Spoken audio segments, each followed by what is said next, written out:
মুক্তির স্বাদ খোলা রাস্তায়।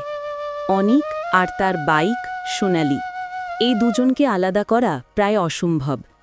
সোনালি তার প্রিয় কালো রঙের স্পোর্টস বাইক, যা শুধু একটি বাহন নয়, অনিকের স্বাধীনতা আর মুক্তির প্রতীক।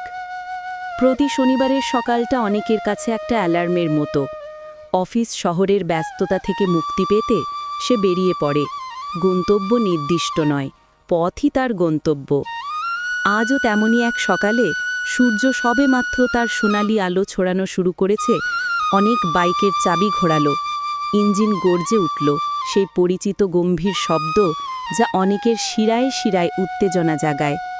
হেলমেট পরে, গ্লাভস হাতে গলিয়ে অনেক শহরের সীমা ছাড়ালো। প্রথমে হাইওয়ের সোজা পথ ধরে সে দ্রুত গতিতে ছুটল। বাতাসের ধাক্কা, ইঞ্জিনের ছন্দ আর রাস্তার মসৃণতা সব মিলিয়ে এক দারুণ অনুভূতি। বাইকে চড়লে অনেক অনুভব করে সে আর তার বাইক যেন রাস্তার সাথে মিশে গেছে।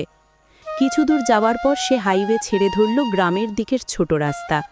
সেই রাস্তাগুলো যেখানে দুপাশে সবুজ ধানক্ষেত আর মাঝে মাঝে ছোট ছোট মাটির বাড়ি।